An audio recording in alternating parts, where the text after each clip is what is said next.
Au cours de la dernière décennie, de nombreux objets massifs bizarres et non identifiés ont visité la Terre. Certains d'un millier de pieds de long, oblongs, brillants et rapides, et d'autres beaucoup plus massifs et lents. Ils ont traversé l'espace, à des dizaines de millions de kilomètres de la Terre et sont sortis de notre système solaire aussi vite qu'ils y sont entrés. Sans que nous le sachions. Et leur trajectoire et leur vitesse indiquaient qu'ils venaient de l'extérieur du système solaire. Visiteurs d'un autre système stellaire. Ces visiteurs ont amené des scientifiques à se disputer entre eux, sur le mystère de leur origine et d'où ils venaient. Mais beaucoup exhortaient les autres à considérer la possibilité très réelle qu'il s'agissait de créations artificielles d'origine extraterrestre. La prochaine question la plus logique était, combien sont-ils? C'est ainsi que les scientifiques et la NASA ont suivi et découvert qu'il y a environ 4 quintillons de vaisseaux spatiaux extraterrestres qui bourdonnent dans notre système solaire. Astérisque intro astérisque. Une étude récente a conclu qu'il pourrait y en avoir environ 4 quintillons. C'est 18 0 au cas où vous vous poseriez la question. Chacun pourrait être un visiteur d'une autre étoile, et chacun, peut être, créé artificiellement. Cela peut sembler beaucoup. Mais le système solaire est vaste. Et l'espace entre notre système stellaire et notre voisin le plus proche, Proxima Centauri, est encore plus vaste.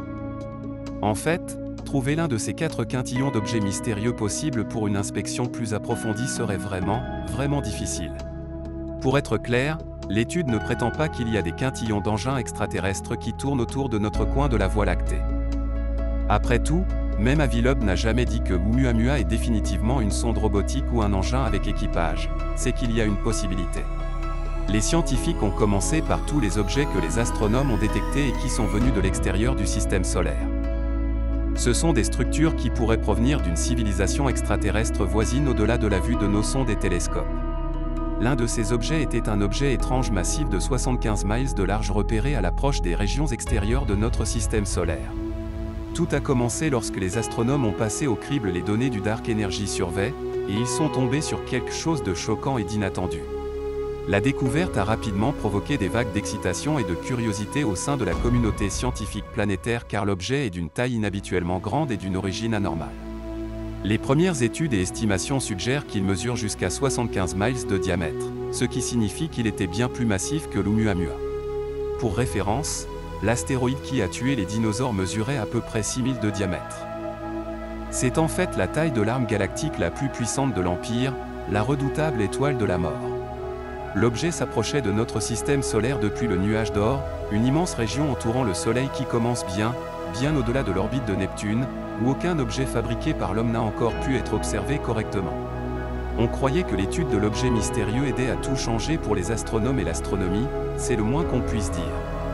Le nuage d'or représente les confins de notre système solaire, une région environ 10 000 à 20 000 fois plus éloignée du Soleil que la Terre. La collection de matériaux glacés finement dispersés commence environ 200 fois plus loin du Soleil que Pluton et s'étend à mi-chemin jusqu'au voisin étoilé le plus proche de notre Soleil, Alpha Centauri, qui héberge Proxima b. Nous savons très peu de choses sur le nuage d'or. Ce nuage cosmique est si sombre et si froid qu'il n'a jamais été aperçu. Pas même par nos télescopes les plus puissants. L'objet semble être passé à travers l'immense coquille d'objets glacés du nuage d'or censé envelopper tout le système solaire. Sur sa trajectoire actuelle, l'objet met près de 5,5 millions d'années pour effectuer un seul tour de son orbite. L'objet est apparu dans environ 30 images sur les quelques 80 000 qui ont été prises sur 6 ans pour l'enquête DE. Le visiteur errant a pour l'instant été nommé C/2014 1271. Le télescope spatial Hubble a mesuré les caractéristiques du noyau de la comète C/2014 1271, qui s'appelle désormais aussi Bernardinelli, Bernstein. Ces données ont confirmé qu'il s'agit de la plus grande comète de l'histoire de l'astronomie. L'objet est probablement riche en glace comme une comète et se trouve actuellement à environ 3 milliards de kilomètres du Soleil. Il atteindra son point le plus proche de nous en 2031. À ce moment-là, il sera positionné sous le plan du système solaire, près de l'orbite de Saturne. Une partie de l'intérêt de C/2014 1271 est qu'il peut s'agir d'un objet de transition. Les astronomes pensent que bon nombre des comètes à longue période, qui apparaissent parfois avec des queues brillantes, proviennent en fait du nuage d'or. Les étoiles errant près du Soleil peuvent déplacer ces objets de leur position et pendant des millénaires, ils se feraient un chemin vers l'intérieur, la gravité des planètes géantes modifiant leur trajectoire à chaque visite jusqu'à ce qu'elles résident là où nous les voyons aujourd'hui. Le fait qu'il ait un périhélie si éloigné du Soleil pourrait nous dire qu'il l'a fait plusieurs fois, mais qu'il est toujours en train de devenir certaines de ces comètes à longue période que nous connaissons et aimons, explique Meg Chouan. Un expert de la ceinture de Kuiper et du nuage d'or à l'université Queen's de Belfast. Les scientifiques seront impatients de voir comment ces barres obliques 2014-1271 se comportent au cours de son long voyage. Va-t-il, par exemple, afficher des explosions d'activité, voire se désintégrer? L'observatoire Veras et Rubin doit commencer son enquête révolutionnaire sur l'objet du Chili en 2023. Avec l'observatoire Rubin qui image le ciel toutes les 3 nuits, les astronomes obtiendront un film efficace sur l'évolution de cet objet au cours d'une décennie. Initialement, ces barres obliques 2014-1271 ne semblaient pas avoir un nuage de matière, appelé coma, autour de lui. L'émergence d'un coma pourrait être le résultat de la sublimation des glaces à la surface du corps. Certains chercheurs ont suggéré que ces barres obliques 2014-1271 pourraient être une destination pour une mission de retour d'échantillons. Cependant, d'autres pensent qu'il n'y aurait pas assez de temps car cela peut prendre des décennies pour développer une telle mission de vaisseau spatial. Néanmoins, les astronomes auront probablement beaucoup à examiner alors que ces barres obliques 2014-1271 se rapprochent de nous. En attendant, une mission de recherche est en cours vers l'extraordinaire voyageur interstellaire, Oumuamua, de plus près. Une nouvelle recherche décrit une mission appelée Projet Lyra pour envoyer une sonde pour voir si Oumuamua est aussi extraordinaire qu'il y paraît. Les théories pour expliquer la nature de Oumuamua ont inclus un agrégat de poussière fractale, un iceberg d'hydrogène, un iceberg d'azote, une voile solaire extraterrestre, des fragments d'une planète perturbée par les marées, etc., lit-on dans l'article. Toutes les explications ont une caractéristique en commun, elles sont extraordinaires. Le document recommande une mission qui sera lancée en février 2028, passera 4 ans à obtenir des assistances gravitationnelles de la Terre, 2 fois, de Vénus et de Jupiter, pour finalement atteindre Oumuamua en 2050 à 2054.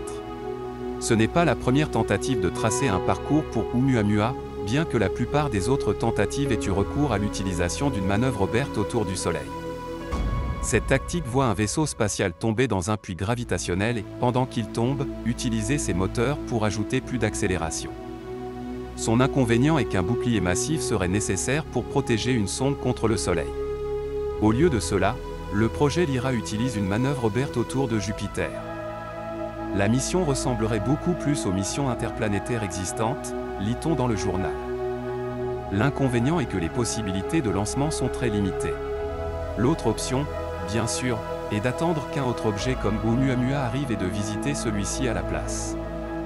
Après tout, il pourrait y en avoir 7 qui traversent notre système solaire chaque année.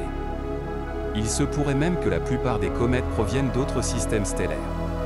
Il ne serait pas sage d'attendre, selon l'article, car le deuxième objet interstellaire jamais trouvé, de Yves Borisov en 2019, ressemble à des corps mineurs déjà trouvés dans le système solaire. Cela rend Oumuamua encore plus bizarre et on ne sait pas quelle est la probabilité de rencontrer à nouveau un objet similaire, lit-on dans l'article. Le retour scientifique possible d'une telle entreprise en fait une opportunité incontournable. Étant donné que ces mystérieux voyageurs sont hors de portée des télescopes existants, il semble que la seule façon de découvrir quoi que ce soit à ce sujet est de les poursuivre, de les retrouver et de les regarder de plus près. Nous sommes beaucoup plus susceptibles de détecter la vie qui provient de l'extérieur de notre système solaire par l'observation à distance que par des rencontres physiques. Donc, en théorie, nous avons environ 4 quintillons d'opportunités, mais qu'est-ce que j'en sais ?